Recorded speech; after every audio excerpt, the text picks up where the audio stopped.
რაც შეეხება ჩვენ ორგანიზაციაზე დავიწყებ, რამდენიმე სიტყვით გაგაცნობ, მანამდე უფრო მინდა ვიკითხოთ, რომ ეს არის ჩვენი, ესე ვთქვათ, ნადირობის თემაზე დაინტერესების საწყისი ეტაპი. ეს შეხვედრა იქნება არა კონკრეტულ თემებზე მსჯელობა, არამედ უფრო ინფორმაციული ზოგადი სახის, მაგრამ მე გვინდა უკვე ხელშესახებ რაღაცებზე გადავიდეთ.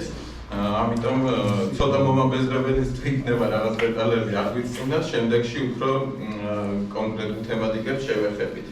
ვთქვათ ესეთი რაც მონიშნული მაქვს და ვფიქრობ ეს თემები შეიძლება იყოს როგორც ახალი კანონი, თუ მიიღეს, როგორც იცით უკვე გაზაფხულის სესიაზე აპირებენ რომ შეიტანონ, არის ასევე გვინდა კლუბებთან და ასოციაციებთან უფრო ახლოს მუშაობა და მათთან ერთად მოფიქრება თუ კონკრეტული რა სახე შეიძლება მივცეთ მათ ჩართულობას და ზოგადად საზოგადოების და ასევე გვინდა სამონადირეო სახელმძღვანელოს გაკეთება, რაც რთული პროცესი იქნება და ალბათ ცოტა დრო არ დაჭირდება და მაქსიმალურად გვინდა რომ გავითვალისწინოთ ხალხის აზრი, იმიტომ რომ ხალხისთვის შეიქმნება ეს და მონადირეებისთვის და იფრისი დანახვა ინდომებად. ასევე პრინციპში შეგვიძლია დავიწყოთ. ჩვენ ორგანიზაციას რაც შეეხება, ეს არის ბრიტანული ორგანიზაცია, 1903 წელს დაარსდა, საუკუნეზე მეტი ხნისაა. ამაზე ძველი ორგანიზაცია გარემოს დასწრებაში არ არსებობს, საერთაშორისო ორგანიზაციებს გულისხმობ და სხვათა შორის დაარსებულია მონადირეების მიერ, რომლებიც მიხვდნენ რომ აფრიკაში შემოელიათ, ესე ვთქვათ, ნელ-ნელა ერეოდათ ეს სანადირო სატროფეო სახეობები და ამის გამო გადაწყვიტეს შეინარჩუნებინათ ეს. მერე რა თქმა უნდა განვითარდა გარემოს დაცვის კონცეფციაც შემოვიდა და გარდაიქმნა გარემოს დაცვის ორგანიზაციად. რაც შეეხება ესე იგი აუცილებლად სხვა თქვა საერთაშორისო ორგანიზაციებისგან რა გაგვასწავლებს, ყოველთვის უმრავლესობა ქვეყანაში სადაც მუშაობს პარტნიორი ორგანიზაციებით, ადგილობრივი ორგანიზაციებთან თანამშრომლობით და ადგილობრივ მოსახლეობასთან და რა პროექტების გვაქვს ეს ყველგან ესე ხდება. დაყოფილია 4 რეგიონად: ამერიკა, კარიბები, აფრიკა, ევრაზია და აზია, წყნარი ოკეანე. ჩვენ რა თქმა უნდა ევრაზიაში შევდივართ. კავკასიის პროგრამაა, რომელიც მოიცავს როგორც სომხეთს, ასევე საქართველოს. ასევე გქონია პროექტები აზერბაიჯანში და თურქეთშიც ვფიქრობ გაფართოებას სამომავლოდ.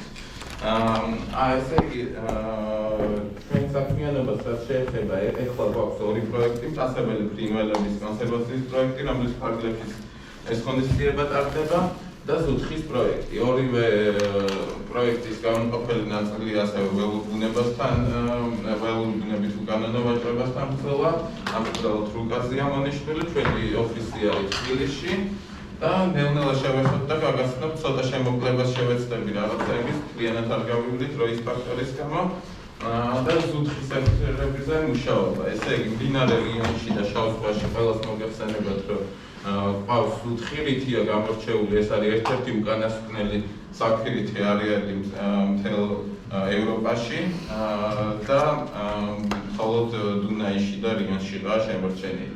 საქართველოში სულ მცირე 5 სახეობა ფიქსირდება, ყველა მათგანი გადაშენების საფრთხის წინაშეა და პროექტის 4 ნაწილია: ძირითადი ელემენტები, ბრაკონიერების მონიტორინგი, კვლევები, ადგილობრივი ცნობიერების ამოხდება და ვაჭრობასთან ბრძოლა, ისე უკანონო. ბრაკონიერების მონიტორინგს რაც შეეხება, რიონსა და შავ ზღვაში თანამშრომლობთ ადგილობრივ მეთევზეებთან. ყოველდღიურად მიმდინარეობს ქალაქი ფოთიდან სამტრედიამდე კატერებით და ტექნიკას ასევე მონიტორინგი, ყავს შესაბამისი გუნდი, ვიყენებ სპეციალურ smart აპლიკაციებს, სადაც ვაფიქსირებთ და მე ანალიზს ვახდენ, რომელიც ხელწერტილების ბრაკონიერების, ქონდა თევზის ბაზრების და ფერმების მონიტორინგი, საკმაოდ საინტერესო იყო ეს, თვითონ ფერმებშიც აღმოვაჩინეთ ველური სახეობები და ასევე გავაკეთეთ ზუთხის მოთხოვნის კვლევა. რაც არის საინტერესო თვითონ მეთევზეებთან თანამშრომლობაში არის, რომ 100-მდე მეთევზე დავატრენინგეთ სხვადასხვა კუთხით, ზუთხის მოყოლის შემთხვევაში როგორ უნდა მოიქცნენ, 679 მიეწოდა ინფორმაცია ეს წლების მანძილზე რა თქმა უნდა და ამან რა შედეგი გამოვიდა გვაქვს 200-მდე ვიდეო სადაც პატარა ზუთხს უშვებენ და გენეტიკური მასალას მოგვაწოდეს რაც ძალიან მნიშვნელოვანია ეს ინფორმაცია დასკვნების გამოსატანად რა სახეობები შემორჩა რა არა თქვათ ერთ-ერთი გამორჩეული არის სვია ამ 5 სახეობიდან რომელიც მდინარე რიონში არ დაფიქსირებულა ამიტომ მეჩვენდება რომ შეიძლება შავ ზღვაში ვიცით რომ არის და მოგდის ამაზეც ინფორმაცია მაგრამ მდინარეში პატარა ესე ვთქვათ ლიფსიტი სვიასი ჯერჯერობით ამ 5 წლის მანძილზე არ დაფიქსირებულა გვაქვს როგორც ვთქვით ეკოლოგიური კვლევები და ამის ერთ-ერთი ვთქვათ მნიშვნელოვანი რაც აღმოვაჩინეთ ამ კვლევების მეშვეობით იყო მსოფლიოში ბოლო მოქმედი ჭარღალას შიფსტარჯიმის არსებობა რომელიც მსოფლიოს თითოეულ ნუსხას გადაშენების პირას უნდა გამოეცხადებინა რომ არა ეს ინფორმაცია ესეც ადგილობრივების დახმარებით მოხდა და შემდეგ უკვე გენეტიკური კვლევებით დადასტურდა და საკმაოდ მნიშვნელოვანი იყო ასევე ვაკეთებთ როგორც ვთქვით გენეტიკურ კვლევებს ამ კვლევების ფარგლებში დაფიქსირდა რომ 4 სახეობა ნამდვილად არის დარჩენილი იმ ისტორიული 6-დან ეს არის ტარაღანა ჭარღალა, რუსული ზუთხი და სვია. რუსული ზუთხთან ერთად კოლხურიც შეიძლება ვთქვათ, თუმცა ძალიან დიდი კითხვებია გენეტიკურად სხვაობა რამდენად არის ამ სახეობებს შორის. ჩვენ რა თქმა უნდა გვინდა რომ კოლხური ერქვას, ასეც ვამბობთ, თუმცა პოლიტიკის ამბავსაც გავს, იგივე სახეობას ფაქტიურად გენეტიკურად ახლომდგომს კასპიის ზღვაში სპარსულ ზუთხს ეძახიან, შავ ზღვაში ვთქვათ ზემო ნაწილში რუსულს, ჩვენ კოლხურს არსებობს რაღაც მორფოლოგიური სხვაობები სახის მოყვანილობის, მაგრამ მოკლედ დიდი კამათქიმიის მეცნიერების წლებში და სანამ ფარფლის მიღებითაც ესე დაგუჭული ფარფლი წინააღმდეგ ხო, რა თქმა უნდა, სანამ ვთქვათ ვინმე დაადასტურებს რომ სხვანაირად არის, ჩვენ შეგვიძლია რომ კოლხური ვეძახოთ და ვიამაყოთ ამას ვემხრობით ჩვენ. კაცებელი ფრინველების პროექტის ფარგლებში ესე იგი რა გვაქვს საერთოდ ეს პროექტი, იმიტომ ყველამ ვიცით ჩემზე უკეთ ესადინებათ რომ გვაქვს მსოფლიოში უმნიშვნელოვანესი საიმიგრაციო დერეფანი, რომელიც ბათუმის და აჭარის თავზე გადის და მთელ საქართველოშიც და სადაც მილიონზე მეტი ფრინველი გადაიქმნეს. პროექტის მიმოხილვას შეეხება სხვადასხვა კომპონენტებისგან შედგება და ის იყო ბაზიერებთან თანამშრომლობა და კაცებულ ფრინველებზე უარყოფითი ზეგავლენის შემცირების მცდელობა, კაცებელი ფრინველების უკანონო ვაჭრობასთან ბრძოლა, ეს უფრო საბაჟო სტრუქტურით და ასე შემდეგ. ჩართულები ვიყავით ფრინველების კვლევებში, დანიშვნაში, დათვლაში და ასე შემდეგ და დაშავებული მტაცებელი ფრინველები ყოველწლიურად უამრავია და სახელმწიფოს არ გააჩნია რესურსი საერთოდ რომ ამას გაუმკლავდეს და აქაც ვეხმარებით ზოოპარკში აშენდა რეაბილიტაციის ცენტრი ჩვენი მხარე რაც იყო დასრულებული ახლა შიდა მოპირკეთება და უშუალოდ ინვენტარის შეტანა უკვე ზოოპარკზეა და იმედი გვაქვს რომ უკვე წელს ამუშავდეს ესე იგი ბაზიერებთან თანამშრომლობა ამ კუთხით რას ვაკეთებდით? ესე იგი წლების მანძილზე მიდიოდა აქტიური მუშაობა ბაზიერებთან, შევიმუშავეთ ბაზიერებთან, ასევე ფრინველების ექსპერტებთან და სხვადასხვა არასამთავრობო ორგანიზაციებთან ერთად, ყველა შევთანხმდით ერთ კონცეფციაზე, თუ როგორ უნდა გამოიყურებოდეს დარეგულირებული ბაზიერობა, ახლა როგორც იცით საკმაოდ გაურკვეველი სიტუაცია, ბაზიერობა ოფიციალურად შეიძლება, თუმცა ფრინველის ამოყვანა ბუნებიდან ვერანაირი ხერხით ვერ ხდება. შესაბამისად ერთადერთი ხერხია თუ ვთქვათ სერტიფიცირებულ ფრინველს ჩამოიყვან უცხოეთიდან და ახლა უკვე ლევანს და მის მეგობრებს ყავს აქვთ საშენი, სადაც ხდება უკვე ხო გაცემა იმის თუ ჯერჯერობით. კი, უამრავად, მაგრამ გეოლოგიური ბაზაზე არა, მაგაზე მოთხოვნა რომ მაგ აკომუნადირებს ბაზირებს უჩესეთოვე შეიძლება, მაგრამ ახალი კანონში დაწერილი იქნება და მეგონი ექნება უფლება უკვე ბაზირებმა ლეგალურად ამოიყვანონ ბუნებიდან ლიცენზიის საფუძველზე. ამაზეც მიდის მუშაობა. თავის დროზეც კანონში ისე არის ჩაწერილი, აშკარად დაგეგმილი იყო რომ კანონი გამოსული იყო, მაგრამ აღარასდროს არ დაადგა საშველი.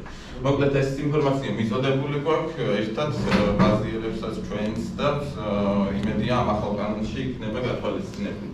რატომ არის მნიშვნელოვანი ესე იგი მონადირეების და ბუნების დამცველებს შორის თანამშრომლობა ძალიან მარტივია ამაზე პასუხი. ერთი ინტერესი გვაქვს რომ პოპულაციები იყოს ჯანსაღი, ანუ რაოდენობა გქონდეს ამ სახეობების. თქვენ ვთქვათ, რომ ინადიროთ, ჩვენ რა დავიცვათ. და შესაბამისად ეკოსისტემა რა ჯანსაღი იყოს და მდგრადი. რაც შეეხება ნადირობას, ხშირად განიხილება როგორც ველური ბუნების საფრთხე, მაგრამ ისტორიები გვაჩვენებს, რომ თუ კარგად ხდება ეს ნადირობა, კარგად თუ არის გარეგულირებული, ერთ-ერთი მთავარი დამცველები სწორედ მონადირეები გამოდიან. თუ ეს სწორად ხდება, ნათალი მაგალითი მოგახსენებთ, თქვა ჩვენი ორგანიზაციის დაარსების ისტორია და გვექნება სხვადასხვა თქვა ესეთი ისინი რა ქვია მაგალითები. ხო, მონადირე როგორ ხდება თქვა თანამშრომლობა, არის ხშირად ფინანსური მხარდაჭერა, ეს ხდება გადასახადებებით, ან დონაციებით, შემოწირულობებით, ასევე არის ხშირად ერთვებიან ისინი რა ქვია მონადირეები მონიტორინგში, ჰაბიტატების მართვაში და ბრაკონიერობის წინააღმდეგ ბრძოლაში. ჩვენ რასაც ნამდვილ მონადირეს ვეძახით, სწორედ ეს ადამიანები ჩართულები არიან რიგ ქვეყნებში, ჩვენთანაც მათ შორის და უმრავლესობა დარწმუნებული ვარ, აქ შეკრებილი ადამიანების სწორედ ამ მიდგომით ხელმძღვანელობს. და რა შეიძლება ითქვას, ხო, ხშირ შემთხვევაში ვთქვათ, ამერიკის მაგალითი არის აქ მოყვანილი, 6 მაგალითი გვაქვს. ესეთი ორგანიზაცია არის Ducks Unlimited-ი, დაარსდა მე-20 საუკუნის 30-იან წლებში ჩრდილოეთ ამერიკაში, ქრებოდა ჭაობები და შესაბამისად წყლის ფრინველების გაქრობას იწვევდა, რის გამოც ვთქვათ, თვითონ ამ ჭაობებს აშრობდნენ ურბანიზაციის გამო, ასევე სოფლის მეურნეობა იჭრებოდა ამ ჭაობების ტერიტორიაზე. საქართველოში ხშირ შემთხვევაში კომუნისტების დროსაც მოხდა საკმაოდ დიდი პროცენტის კოლხეთის ჭაობების დაშრობაც და რაფნეს მონადირეებმა. 1927 წელს მონადირეების გარკვეულმა ჯგუფმა დააარსა ეს კომპანია, თანამშრომლობდა სამთავრობო უწყებებთან, მიწის მესაკუთრეებთან, ბუნების დამცველებთან, რათა აღედგინათ ეს ჰაბიტატები. და კონკრეტულად რა თანხების მოძიებას როგორ ახერხებდნენ, როგორ აკეთებდნენ, ვთქვათ, მაშინ პოპულარული იყო მარკების გაყიდვით თანხები მოაგროვეს, ასევე საქველმოქმედო შეხვედრებით და ასევე თვითონ მონადირეების შემოწირულობებით. და დღესდღეობით ამ ორგანიზაციის დამსახურებით 15 მილიონ ჰექტარზე მეტი ჭაობი აქვთ დასული და რომელმაც ასობით სახეობა გადაარჩინა და იცავდა. მეორე მაგალითი უნგრეთიდან გვაქვს, ძალიან გავრცელებული სახეობა იყო, იგივე პესტიციდების გამოყენება, ინტენსიურმა სოფლის მეურნეობამ, განადგურებამდე მიიყვანა. ეს იგივე ბნოლია, ხო? ხო. შეიძლება საფრთხეებში შეიძლება შემეშოვა. და რაფნეს მონადირეებმა, ესე იგი სანადირო ასოციაციებმა დაიწყეს მუშაობა ფერმერებთან, გარემოს დამცველებთან,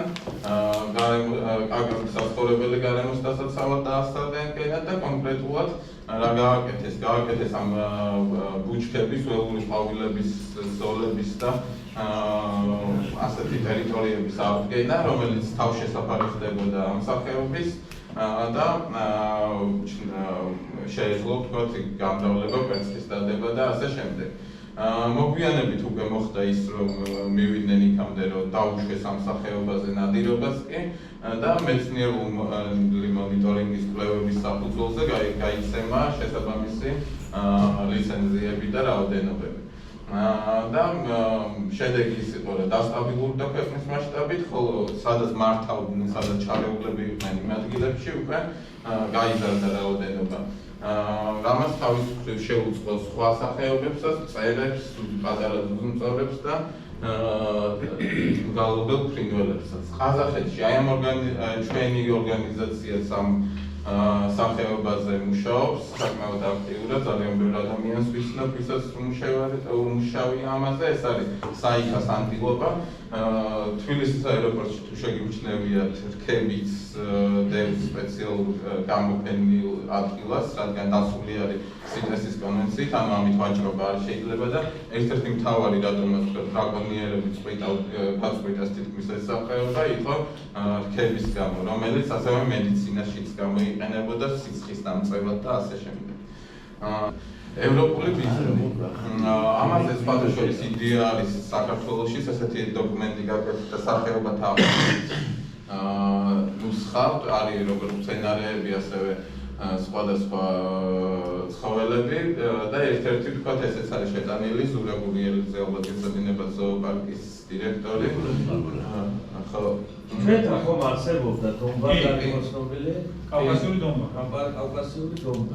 და აი სხვათა შორის სხვა ქვესახეობა იყო, ვიდრე თქვათ ეს პოლონური ბიზონი და ჩავამატებ იმას, რომ პირველად საბჭოთა კავშირის დროს დაიწყეს აღდგენა, ზოოპარკებში მოიძიეს, პოპულაცია არ იყო საკმარისი და შესაბამისად კავკასიურთან შეაჯვარეს ეს ევროპული და დღესდღეობით კრასნოდარში არის ამის საშენი, სადაც ბუნებაშიც არის უკვე გაშვებული, ერთი არის საშენი ოსეთში გაკეთდა კიდე, ჩრდილოეთ ოსეთში ოსეთი ერთია, ოსეთში გაკეთდა და მანდაც არის, ხო, მანდაც არის ეს.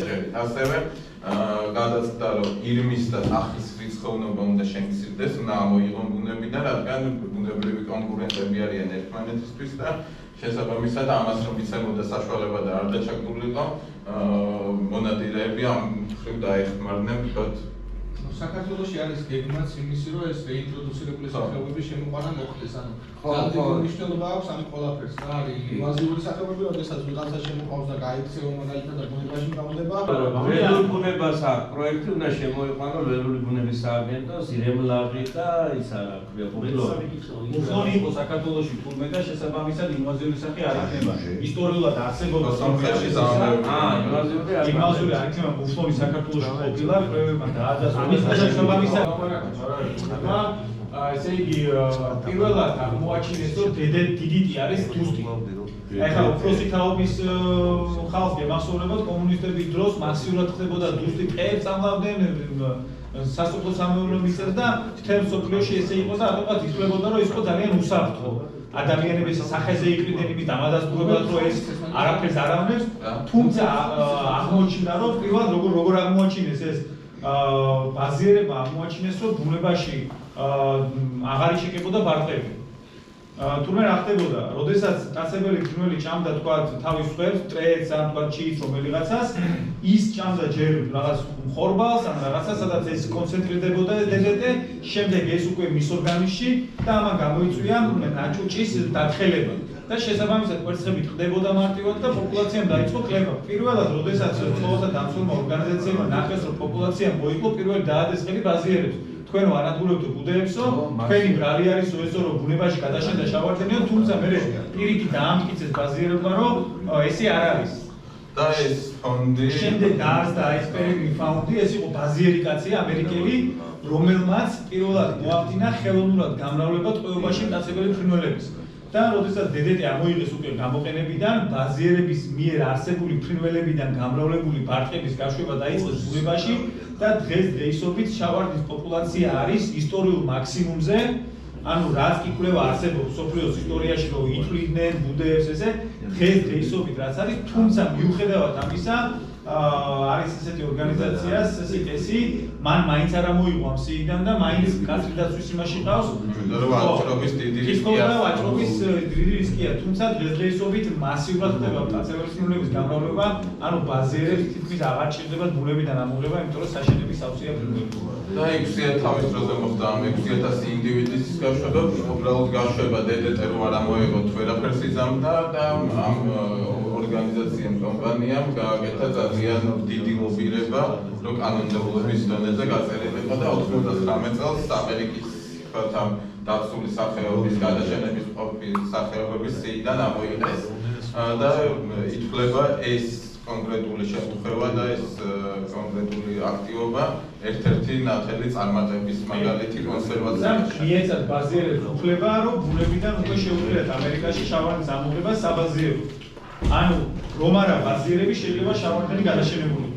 თამამად შეიძლება ითქვას, იმიტომ რომ მათი დახმარებით მოხდა ეს, ესე ვთქვათ, და ეს არის მაგალითი იმისი, რომ ვთქვათ, ბაზილი ხო მონადირეა, რა თქმა უნდა, და აი მონადირეების და ბუნების დამცველების ერთობლიობით როგორ შეიძლება საქმე გაკეთდეს. ასევე აქ არის მაგალითი ბოლო თუ მივედით იმ დასვარე მონადირეები არ ვაშავებთ ვიდრე გამონიერები. მოკლედ ვეუბნებო, ჩემი პრეზენტაცია შეიძლება მონადირეების სეტაპი და კანონები ქვეყნების მიხედვით რა.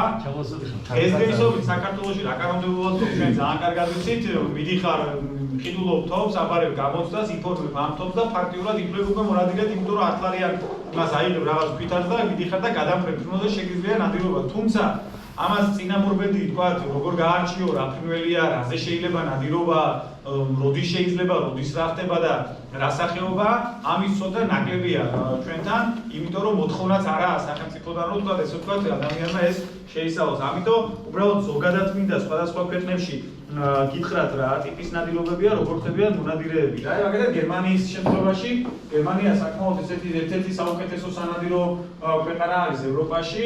მოგეხსენება ძალიან ბევრი ღორი ყავთ, ირემი, შველი, ყურდღელი, ბოცველი, გადამფრენი ფრინველების თავისთავად, ასევე ადგილობრივი ფრინველები, ну დაახლოებით 300,000 კვადრატული კილომეტრის ფართობი არის სანადირო სავარგულები, აქ შედის როგორც სახელმწიფო სანადირო ადგილები, ასევე კერძო სანადირო ადგილები და დაშვებულია როგორც ზონებზე, ასევე ფრინველებზე, ну გარეული ღორი, ბელა, ყურძელი, ბოცველი და გვექნება ალბათ შეიძლება დანახეთ ფოტოები, მაგასაც მე განახებთ და როგორ ხდებიან მონადირეები გერმანიაში, როგორ უნდა გახდე მონადირე რა.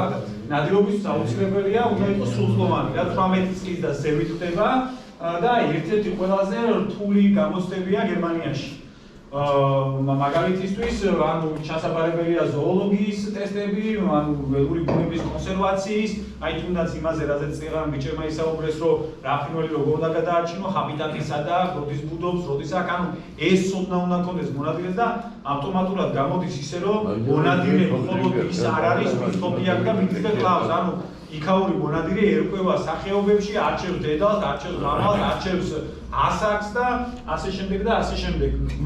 შესაბამისად, ასევე რო ჩააბარებს ამ გამოცდებს, ამით ეს ყველაფერი არ თავდება, უნდა გაიაროს პრაქტიკული სწავლება, ანუ პრაქტიკული სწავლება მოიცავს, რომ ზუსტის როლა, ესე ვთქვათ, თან და ასევე ჭირდება რეკომენდაცია, ანუ უკვე არსებული მონადირე, ვინც არის უკვე ლიცენზირებული, მისი რეკომენდაცია ჭირდება და ამ რეკომენდაციის შემდეგ, ამ გამოცდების, ამ ყველაფრის ჩაბარების შემდეგ ხდება მონადირე. და რაც კიდე განასხვავებს სხვა ევროპული ქვეყნებიდან არის, ესე იგი, დაზღვევის ფულზე, ანუ ესე იგი, წინასწარ რაღაც თანხას დებენ დეპოზიტზე, ეს იმ შემთხვევაში, რომ თუ ეს მონადირე მოიქცევა რაღაც არაკანონიერად და რაღაცას დააღვევს, შემდეგ აღსრულება რომ მარტივად მოხდეს ის დეპოზიტი რაც აქვს დადებული, იქიდან წაართვევენ იმ ფულს და ანუ ის ჯარიმა, ესე ვთქვათ, მე არ არის, რა მაგალითად საქართველოში არის შემთხვევები, რომ დააჯარიმეს ვიღაც, მაგრამ არ იხდის ეს კაცი ფულს და სახელმწიფოსაც არ აქვს იმის ბერკეტები თუ არ უთითქვის, რომ არ მუშაობ, არ მაქვს მოსავალი და ის ჯარიმა შევა მხოლოდ ფულსები და არაფერი ამით მაქსიმუმ უყარებულ ანგარიში აი ეს არის მაგალითად სხვადასხვა ფოტოები, შეხედავთ თუნდაც ჩაცმულობას, აი მონადირეები ეს არის მუფლონი, რაზეც მქონდა წელან საუბარი, რომ საქართველოში უნდა ველური ბუნების სააგენტოს აი ამ სახეობის ამ ცხოვრების საუბარი, იქ ხედავთ ზევით არის თეთრკოპლებიანი ირემი, რომელიც ევროპული სახეობა არა, ესე ვთქვათ, შეყვანილია, ინტროდუცირებული თუ ინვაზიური როგორ იყო, როგორც თქვი შენ, ესე იგი არაა იქაური და შემოყვანილია, ინვაზიურია, თუმცა გამოიყენება სანადირო მეურნეობებში, სადაც ნადირობენ, გარეული ღორი არის, აი შველი არის და გადაფრენების კატამი, რაზეც დაშვებულია ნადირობა. თუმცა მიუხედავად იმისა, რომ საკმაოდ ბევრი ადგილებია, სადაც სახელმწიფო მიწები შეიძლება ნადირობა ლიცენზიის იმაზე, ასევე ძალიან კარგად არის განვითარებული კერძო სანადირო მეურნეობები, სადაც პიროვნება მიდის და გარანტირებულად, ესე ვთქვათ, ღებულობს იმ შედეგს, რაც მას სურს. საფრანგეთის შემთხვევაში, ის სწავლება გერმანიაში გრძელდება 18 თვე და სჯება 5000 $1000. ხო, ესე სიღრმისეა და არ ჩავედი მაინც. 18 თვე უნდა ისაუბრო ეს გამოცდები ჩაავა. პრაქტიკულ გამოცდაზე ჩვეულებრივად მიდის და ნადირობს. კი. და ისე ის ჩასვლა არ შეიძლება. ხო, საფრანგეთის მაგალითად უეჯახებენ ამას და განსაკუთრებით ერთ-ერთი საუკეთესო ქვეყანაა რასობების თითქმის ყველა ტერიტორიაზე შეიძლება ნადირობა, მაგრამ სხვადასხვა რეგიონებში მაინც სხვადასხვა რეგულაციებია, სეზონების სხვადასხვა თარიღებში იხსნება, როგორც გერმანიაში, იქაც ესე ვთქვათ, თეორიული და პრაქტიკული გამოცდებები შესაძლებელი, თუმცა შედარებით უფრო მარტივი არის, უნდა იცოდე ნადირობის კანონმდებლობა, უნდა ჩააბარო იარაღის ცოდნის გამოცდა და ასევე გამონაკლისია ესეთ შემთხვევაში ბაზირებს, მაგალითად შეუძლიათ თერგის განმავლობაში ინადირონ ისეთ სახეობებზე, რომელიც მავნებლადაა, მაგალითად ჭირყვავი და ყავზე თერგის განმავლობაში შეუძლია ბაზირებს, ოღონდ ტასებელი ფრინველით ნადირობა. ანუ ეს იმდენად, ესე ვთქვათ, ჰუმანური მაინც ნადირობს ის ბუნებაში და ესე ვთქვათ, დაშვებული არის რა თერგის განმავლობაში. ერთი შეკითხვა მაქვს გაცრავ. ხვავი ჩვენთან რატომაა დაცული? არ ვიცი ეგ არა, სადაც დაცული. საქართველოს დაცული სტატუსი არა. სანადირო ობიექტიაში არა. სანადირო ობიექტიაში მოღებაც არაა დაშვებული. როგორც ბაზირები. შეიძლება მოიკლო, ყავი რო იყო იმდენი არა. აი ხა აქ ხედავთ რა. ფათაშორის ეს ყავი ბიჭო გადაშურდა ხმანო და რა ხდება საფრანგეთში მეგობარებმა შტატი და მისგან ვიცი რომ არის ორგანიზაციები ულტრა ბუნების დამცველი ორგანიზაციები ესეთები არსებობს რომლებიც პირდაპირ ეწინააღმდეგებენ ნადირობას და ძალიან გადაემტერნენ დევრებით ნადირობას საფრანგეთში უდიდესი ტრადიცია აქვს დევრებით ნადირობის ოღონდ ნადირობენ ხროვებით ანუ დიდი რაოდენობის ზაღლებით და ანუ არგუმენტი აქვს ის რომ ეს ზაღლები ძალიან აფრთხობენ ნადირს შეიძლება რახან დიდები არიან ხშირ შემთხვევაში იჭერენ და ვერ ხერხდება თქვა იმ დილის დაცვა ან თქვა პატარის დაცვა ამიტომ ამაზე საკმაოდ ისეთი ისმის და შეიძლება აიგზავნოს თუმცა საკმაოდ დიდი კიდილი მიდის ამაზე მონადირეებსა და იმ ულტრა ბუნების დამცველებს შორის აქ ხედავთ ტრაფეული ნადირობები და ეს არის ხოხობის ამ შემთხვევაში არ გეგონოთ რომ ეს უბრალოდ გადის ბუნებაში და ლიცენზიის საფუძველზე კლავენ ესე როდესაც ჩვენ ნახულობთ აი ესეთი რაოდენობის ინტერნეტში ხშირია ხოლმე აუ გონია რომ აუ რა კარგია იქ 60-ია არა ეგრე არ ხდება ძირითადად ესეთი ნადირობები ხდება სანადირო მეურნეობებში და ესე ვთქვათ ეს არის გაშვებული და ამაზე თანხას იხდიან და საკმაოდ განვითარებულია საფრანგეთში ეკონომიკა და უცხოელები ჩადიან და ესე ვთქვათ გაშვებულ ხოხებზე ნადირობენ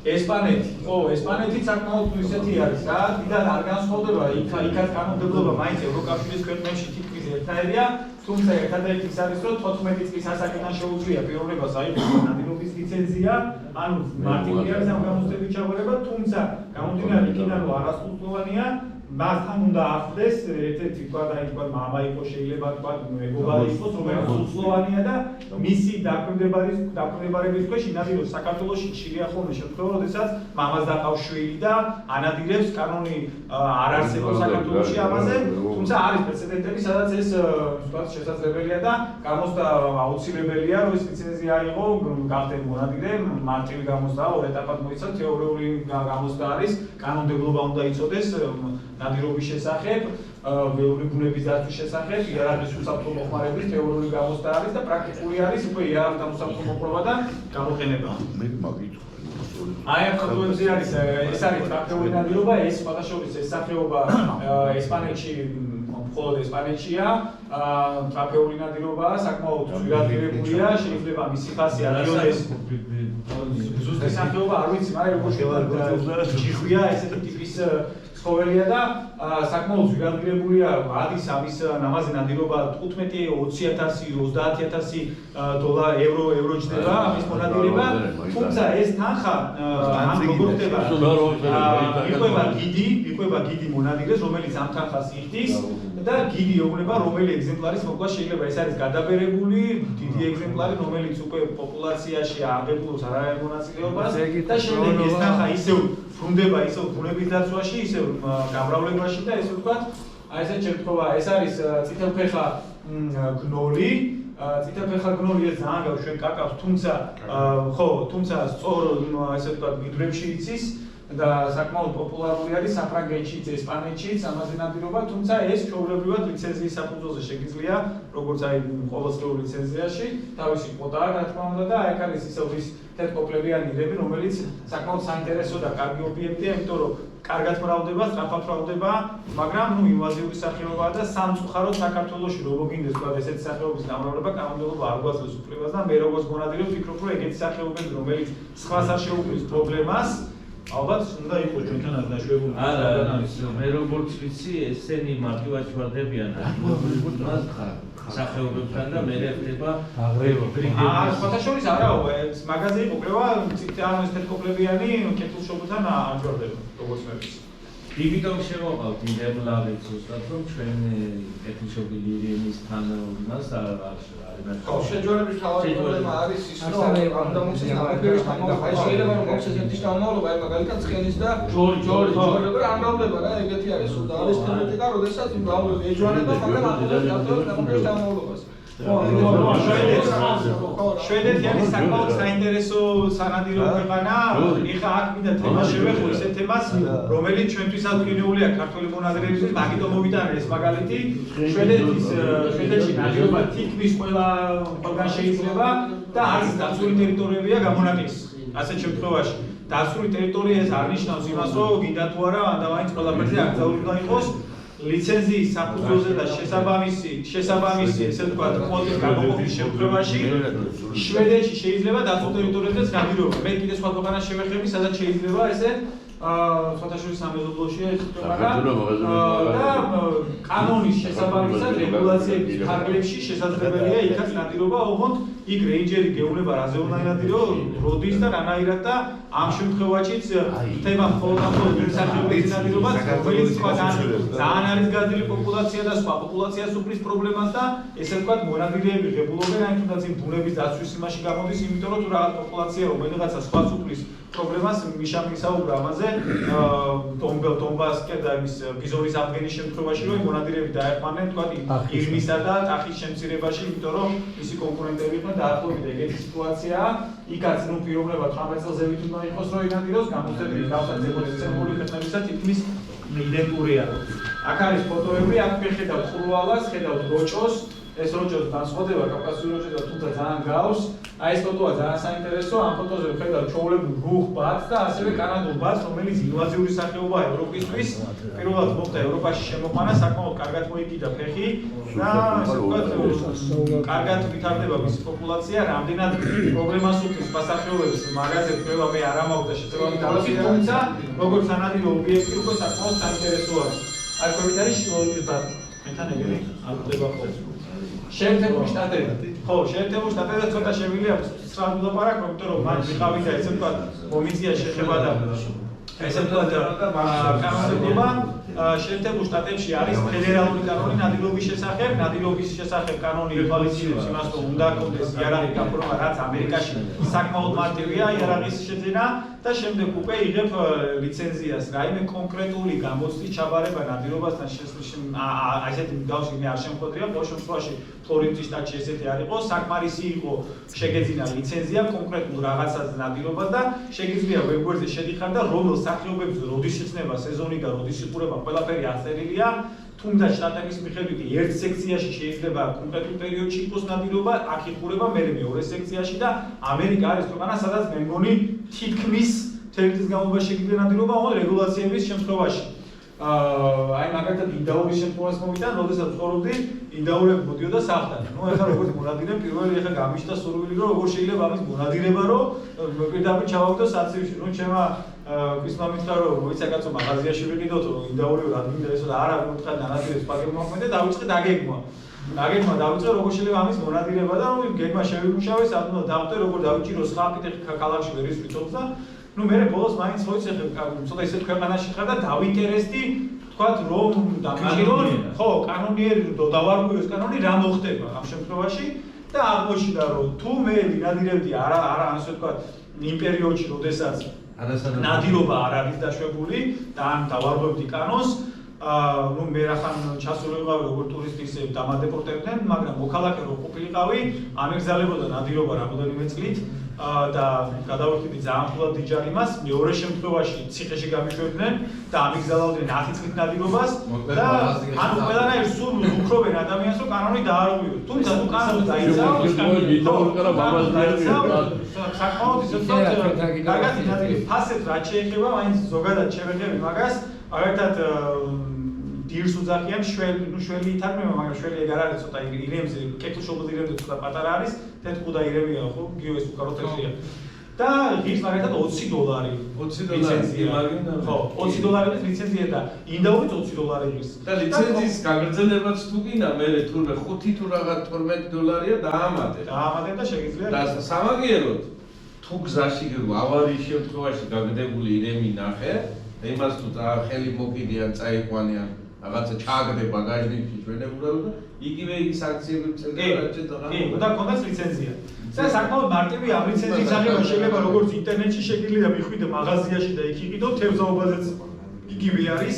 და ნუ ამერიკაში ის $20 და $15 ფაქტიურად 1 საათის სამუშაო ხელფასია, ასე რომ ეს ძალიან ხელმისაწვდომია ყველასთვის და საკმაოდ კარგად არის განვითარებული. სამსი არის ნადირფრინველები რა, 60-ია და ჩინეთში ხო და ინფორმაცია ჩინეთს რაც შეეხება, ჩინეთში კი როგორ არა, მაგრამ შემიძლია მაგრამ რახან იყო დავისვი, ჩინეთში ნადირობა არის აკრძალული. საერთოდ არის ნადირობა. იერია თობს ვერი ძრუხა. ხო, გამომდინარე, გამომდინარე კიდევ ნადირობა ჩინეთში აკრძალული, ბაზირობაც აკრძალულია, თუმცა უფრო ლოიალურად არიან განწყობილი, იმიტომ რომ ჩინეთის ტრადიცია ბაზირობის და ბაზირობა საკმაოდ ზარდად ვითარდება და აღდგენილია, ესე ვთქვათ, პოპულარობა აღიდგინა ჩინეთმა და ძირითადად ესე ვთქვათ ბაზირები არიან თუ ვინმეს ნახა მონადირეს ბაზირები. ფოტოებს განახეთ ამერიკიდან. ხო, აი აქ არის ქვევით არის ამერიკული წერი, კალიფორნიულ წერს უძახიან, ადგილობრივია მიგრაციას არ აკეთებს, აი როგორც ჩვენთან მაგალითად იგი ხო, და ზევით არის კაკაბი. კაკაბი შეყვანილია ამერიკის შეერთებულ შტატებში, როგორც გლოლით შეყვანილია. საკმაოდ დიდი პოპულაციაა, ანუ პრობლემას არ უქმნის სხვა სახეობებს. აი პუჯება აი აქ ხედავთ დაწებაზე ნადირობას. ეხლა დაწებაზე ნადირობაზე რა ხდება? ამერიკა არის ერთ-ერთი ქვეყანა მსოფლიოში, სადაც ხდება ესე ვთქვათ სუბსიდირება. თუ მონადირებო ინადირებს არის შტატები, თუ პოპულაცია კოიოტი ძალიან დიდია, მოკლედ კოიოტზე უხდიან თანხას. თანხა შტატები იყო, სადაც $20 იყიდა ერთი კოიოტის მონადირე, გადაგიხდნენ $20, არის შტატები იუტაში მაგალითად $50 იხდიდნენ რა. აქანა იყო კომუნისტები და ატიმარეს ვიხდიდნენ ტურიზმაზე. ყველაზე ციხდია 5 და სხვათა შორის საკმაოდ პოპულარული არის მიუხედავად იმისა, რომ კეთილშობილ ფრინველებზე, კეთილშობილს ამ რას გულისხმობ, იჭმევა და ჩვენთან მაგალითად ძირითადად მონადირეები ცდილობენ რომ ესეთ რაღაცა მოგვა, რაც იჭმევა და რაც არ იჭმევა, იმაზე ეზარებათ, იმაზე ტყუიას მე არ დავხარჯავ. ამერიკაში ეგრე არ არის. ამერიკაში ეს არის სპორტი, ეს არის აზარტი და წასებელზე ძალიან ხშირად ნადირობენ რა. დათვით ნადირობენ $20 და დავწარე და აი ეს აქედავით ეს როგორც შობილების გავსიკეთეს ამერიკული არის, ამას ლიცენზია არის და აი ხედავთ ჩვენ მონადირეს, რომელსაც მოინადირა ესე იგი ბოკეტი, ეს არის ფოცხვერი, არის ღორი, ღორი სხვათა შორის შეყვანილია და ინვაზიური სახეობა და დიდ პრობლემას უქმნის ამერიკაში და მაგალითად ტეხასის შტატში მთელი წლის განმავლობაში შეიძლება ნადირობა, ფლორიდის შტატშიც ლიმიტი არ არის, მოკალი რამდენის გინდა. არის ასევე ეს რა ქვია რაკუნ, ენოტი, რაზეც დაშვებულია ნადირობა და როგორც ხედავთ ჩხრიალა გველიც ამ კაცმა იაბლასებოდა და მაგარ ფეხზე ამდგარა. დაივალეს პოინტი გასაგებია, გელზე რო იყო იელოუსტოუნში შეხვედრები და ასე შემდეგ. კი, ნუ მე უფრო კონსერვაციის თემა იყო და მაგას მაგიტო არ შევეხე, მაგრამ რაც შეეხება გელზე ნადირობა ამერიკაში არ არის დაშვებული, და თუ რამე ძალიან პრობლემას არ ქმნის. იელოუსტოუნში ძალიან დიდი პრობლემა შეიქმნა, იმიტომ რომ არ იყო არაფერი ისეთი, რომელიც თქვა გამოხშირავდა თქვა იმის პოპულაციას. კოიოტის პოპულაცია ძალიან გაიზარდა, რამაც სხვა შეუქმნა პრობლემა და მოხდა ესეთი პროგრამა, კანადიდან შემოიყვანეს მგლები, გაუშვეს იელოუსტოუნის პარკში და ესე ვთქვათ დააბალანსა კოიოტის რაოდენობა, დააბალანსა იმის რაოდენობა და ეს არის იმის მაგალითი, რომ რაღაცა დოზით ყველა ცხოველი თავის ჯაჭვში აუცილებელია რა, ვისაუბრა ამ თემაზე და მე მგონი ბალანსი არის გეშუდა იმიტომ რომ ძალიან ბევრი იყო ირები. და ფერმერული ანუ მან ხელოვნურად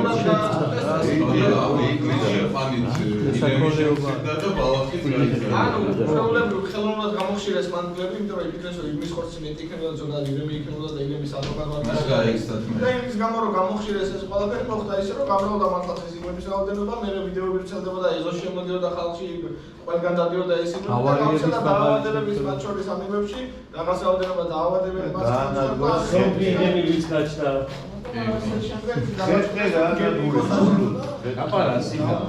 აი ახლა ჩვენი მეზობელი ქვეყანა თურქეთი, როგორც თურქეთში როგორ ხდება? ნუ თურქეთში როგორც როგორც ნადირობენ ანუ გადამფრენ ფრინველებზე, ადგილობრივ ფრინველებზე, ადგილობრივ მკვდარზე და ასევე ძუძუმწოვრებზე. ძუძუმწოვრების შემთხვევაში ფაქტიურად ნუ თუ არ ჩავთვლით კურდღელს და ღორს, დანარჩენ სახეობებზე თითქმის აკრძალულია ნადირობა, მხოლოდ სპეციალური ლიცენზიის საფუძველზე ხდება ნადირობა, რომელსაც გასცემს მილი პარკი, დაცული ტერიტორიები და ჯერ ვისაუბროთ როგორ ხდება მონადირე. ანუ პირველ რიგში უნდა გაიფორმოს ტოპი და საკმაოდ მარტივი პროცედურაა, თუმცა საქართველოსთან განსხვავებით გლულიან თოფზეს და ხახუნულიან თოფზე 5 წლიანი ლიცენზიებია, ანუ შენ იარაღი რომ გქონდეს ლიცენზია უნდა გქონდეს ამისათვის და იხდი ყოველ 5 წელიწადში ერთხელ თანხას. გლულიანი საკმაოდ იაფი ღირს და ანუ ფაქტურად ეგ პრობლემას არ წარმოადგენს. აი ხახუნულიანი შემთხვევაში ცოტა შეძლებულიც უნდა იყო რომ ხახუნულიანი ტოპი გქონდეს, იმიტომ რომ ყოველ 5 წელიწადში იხდი გადასახადს რა. როგორც სადაცვის იარაღს ატარებ, ისეთი რეგულაცია ხახუნულია. ხო, ეგ ის თურქეთის პოლიტიკაა და მე ვფიქრობ ნადირობასთან არაფერი შეხება არ აქვს, თუმცა ეგეთი ფაქტი არის. და როგორ ხდება მონადირე, როდესაც ტოპი აქვს გაფორმებული პიროვნება და აქვს მისი ფლობის უფლება, შემდეგ ერთთვიანი კურსი უნდა გაიაროს, ანუ სწავლების კურსი უნდა გაიაროს სახელმწიფო სტრუქტურაში, სადაც თეორიული, პრაქტიკული ცოდნა უნდა ჩააბაროს, თუმცა აი როგორც აი გერმანიაშია სირთულე, ეგეთი სირთულეს არ წარმოადგენს და მაინც უფრო ფორმალური სახე აქვს, თუმცა მაინც კარგია რომ რაღაც ესე ვთქვათ გამოსასაბარებს და რაღაცა ცოდნას იღებს, ეს მაგალითი იმიტომ რომ გვერდითა ქვეყანა არის, ვიცით რომ ნადირფრინველი დიპლომატ არის, იმიტომ რომ შედარებით უფრო რეგულირებადია ეს ყველაფერი თურქეთში, ვიდრე ჩვენ ქვეყანაში ნადირობას რაც შეეხება. რაც შეეხება გარეულ ღორს, გამომდინარე იქიდან რომ ეს მავნებლად არის მიჩნეული თურქეთში და მისი რაოდენობა საკმაოდ დიდი არის და სოფლის მეურნეობას ძალიან დიდ პრობლემებს უქმნის, დაშვებულია ნადირობა ანუ სეზონის დროს, იქნება სექტემბერში ღორზე ნადირობა, იხურება 16 თებერვალს. თუმცა ტურისტებისთვის, ანუ ტურისტული ნადირობისთვის 10 წლის განმავლობაში შეიძლება 16 ნოემბრიდან სექტემბრამდე, ანუ მთელი ზაფხულის პერიოდში შესაძლებელია მხოლოდ ჩასაფრებით ნადირობა. სარეკი ძაღლებით აკრძალულია. აქ არის თუ ერთი შეკითხვა, მე როცა თურქეთში ვიყავ, ღორზე ვიყავ სანადირობ. მაშინ მითხრეს რომ დღეებიაო, აი მაგალითად პარასკევი, შაბათი, კვირა და ორშაბათი შეიძლება ნადირობაო. აი შეიძლება იმ რეგიონისთვის იყოს. შეიძლება იმ რეგიონისთვის იყოს, იმიტომ რომ მე ჩვენ მოვაწყვეთ ნადირობები, ფასიანი ნადირობები წავყვანეთ ქართველი მონადირეები და იქ როდესაც მილი პარკიდან იღებ ნებართვას, ანუ იქ უკვე ტურისტებისთვის ბევრად გამარტივებულია და თითქმის ყოველთვის შეიძლება გითხრა როგორც ასეთი ზაფხულშიც კი შეიძლება ნადირობა, ოღონდ კვოტა არის და შესაბამისი რეგულაციები არის. აქ ხედავთ ჩვენ ეს არის მიამორის საკმაოდ დიდი პოპულაციაა თურქეთში, აკრძალულია ნადირობა, თუმცა სპეციალური ლიცენზიის საფუძველზე, რომელსაც ისევ მილი პარკი გასცემს, შესაძლებელია მისი ღირებულება $25,000-დან $30,000-მდე არის და ამ თანხას იხდიან უცხოელი მონადირეები, ძირითადად ჩამოდიან და ხდება მხოლოდ ესეთ ტრაფეული ნადირები და ეს თანხა ისო შედის სახელმწიფოში, რომ მოხდეს ესე ვთქვათ აღდგენა პოპულაციების დახმარება და ესე თურქეთში არის, აქ ხედავთ გნოზე ნადირობა ძაღლებით, რაც ჩვეულებრივ ლიცენზიაში შედის და ეს არის არჩვი, ერთსკენ უძახიან მეტრელები, ამაზე შეიძლება ნადირობა, ოღონდ ამაზეც ესე ვთქვათ ლიცენზიის საფუძველზე. ეს რაც თურქეთის მაგალითად ვიყვანეთ, სავსე შესაძლებელია რომ ჩვენთანაც იყოს ქვეყანაში ესეთი ტიპის ნადირობები, თუმცა ამას ჭირდება კანონმდებლობა, ამას ჭირდება კონტროლი და ამ სფეროთი საკმაოდ კარგი შემოსავალი შეგვიძლია. მოუჩი ჩემს პრეზენტაციას. ლევან, აი ეს ჰოლანდიის მაგალითი ხომ არ ქონდა, ხული ხომ არ მოვიკლავთ.